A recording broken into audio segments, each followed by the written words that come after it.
Okay. Because I know exactly what you're going to say. You're going to say that I'm in some kind of internet-induced, auto-hypnotic feedback loop and gatekeepers and norms and all that weak hegemonic horse shit. But that is precisely the limp dick rhetoric that you've been instructed to counter the human insurgency with. What's up, review crew? We are back with an extended spoiler review of Bugonia. Now, I told y'all I was going to come back with this review, and I've been reading a couple of my notes, just kind of trying to stay like fresh, my memory fresh. When I tell y'all this movie is so deep, it's going to be hard to cover in one video, and I don't want to keep going back and forth on one movie, only because of the success that it had on TikTok. I kind of just like want to kind of let it breathe and let it do its own things. But I do want to do a spoiler review. So, but pretty much, so the story is about Teddy. He is a beekeeper and like overall a conspiracy theorist. His mom ended up getting really sick and they put her in medical trials, and those medical trials ultimately resulted in her being comatose. And he works for the company that did these medical trials with her. I guess in his head, it would be like more of a help if he was actually like in, like, you know, on the scene with this type of stuff, but it doesn't seem like he does too much there. It's like more so like packing the medicine, shipping the medicine off. Nothing too like big. He's not like a doctor or anything like that. But the leader of that pharmacy company is Emma Stone's character. Him and his cousin, they do abduct her. When they abduct her, he takes her into like this cellar downstairs at his home, and he basically tells her that he knows she's an alien. So you might have seen a little clip of that on the last video and then in the trailers. But pretty much what this is about is it's an interrogation film for the better part of it. After they kidnap her, he's trying to get to the bottom of like her being an alien. Is she an alien? Putting her through different tests, such as like, you know, shaving her head, because he believes that this alien group, which he calls the Andromedons, he thinks that they communicate with their hair. So he does shave that. He burns that along with any evidence of them kidnapping her. And when this occurs and they have her downstairs, he's chaining her up to chairs, trying to keep her down there, of course, interrogating her, asking like, overall, what are you guys here to do in terms of the aliens? In that preview that I was talking about, the spoiler-free review, I was talking about how like you get pulled here, you get pulled there, and you get pulled there, and how they were mixing you in like a pot.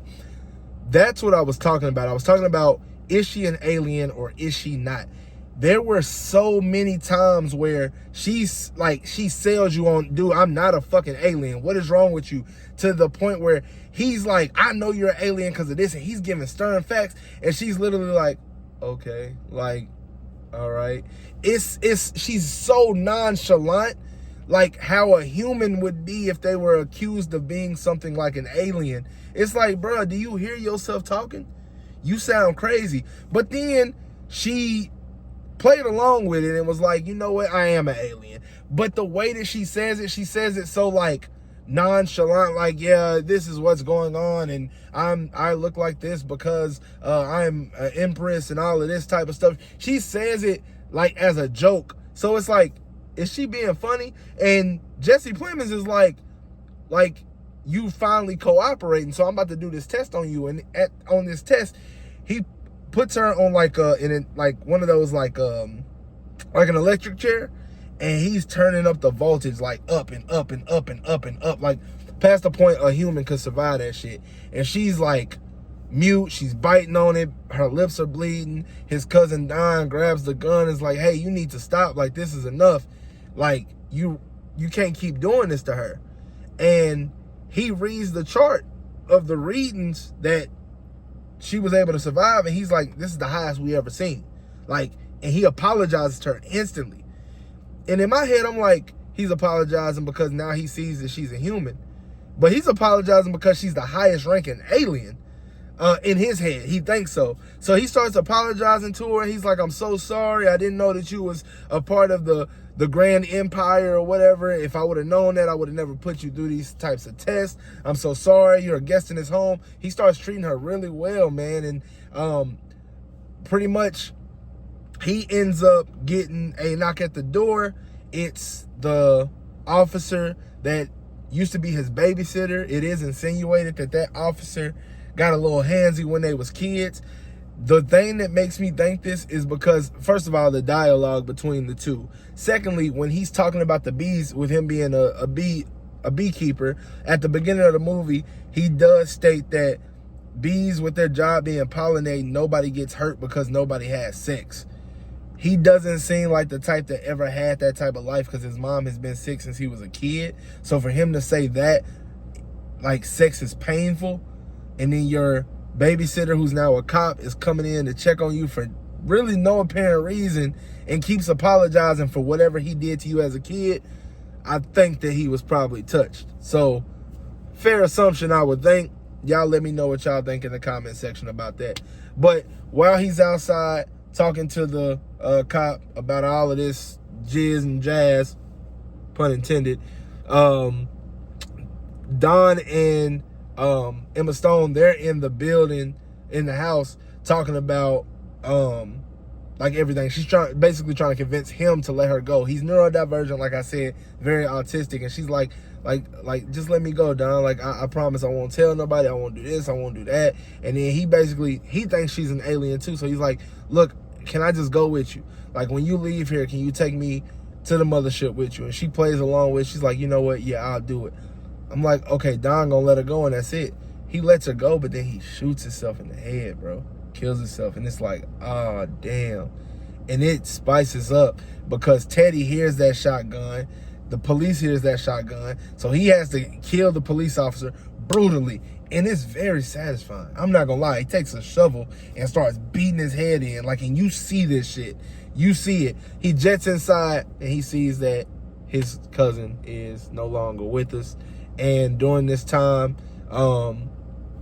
Emma Stone was looking at all of these pictures of the different Andromedons that he had caught in the different humans, because sometimes he was wrong, and she's like, how many of them were Andromedons? It's like 2 of them. So Emma Stone is actually an alien, and Jesse Plemons has actually caught 2 of these aliens before and killed them. He's like, bro, I'm doing this shit because what you did to my mom. He believes that the pharmacy company is the reason why the mom is comatose. He's like, you gotta pay for this shit, so I'm gonna kill your ass next. She said, you don't want to kill me because I'm the one who got the cure to cure your mom. So she ends up handing over the cure, which is antifreeze. He injects the antifreeze into the bag. She ultimately dies. He freaks the fuck out, goes back to the house. When he goes back to the house, he's like, nah, enough's enough. You got me fucked up. You done killed my mama. You done killed my cousin because of all this shit you done told him. Like, nah, I got to talk to your leader. Like, so she goes, she's like, all right, I'll take you to the leader. He breaks her leg before he leaves to go give his mom the antidote. So she's hobbling. She walks back into the office and closes the window, and she's like, hey, look, you got to get into this bunker. This is my code right here. It's a long code. I don't remember it. I'm just going to try to gather it. I'm going to put in the code, and it's going to beam you up. He's like, are you serious? It's like, yeah. He gets into the closet. She presses all these little buttons. It blows up because he's got a explosive device like attached to his body. I don't know if when she put in the code, it made it blow up, or if the heat in there, which is what the police said, the heat in there caused some type of friction or a chain reaction that made it blow up. But he did end up dying as well. They escort everybody out. She finds a way to get back into the building after this wild chase scene. She gets into the building, goes into the closet, presses all these crazy numbers on a calculator, and she actually goes to the mothership. So it turns out she was an alien the entire time.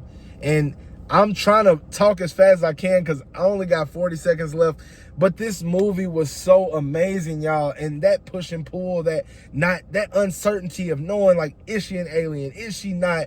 Is he fucking tweaking, or does he really know what he's talking about? Everything comes full circle, and the bees symbolizing the humans. The end of the movie, basically Emma Stone's like, hey, the human race is not worthy. Presses a button, everybody dies. So that's what happens at the end. But yeah, so Bugonia, y'all. What did y'all think? Movie of the year? Just a good movie? Talk to me in the comment section. And until next time, we're gonna leave this one in the rear.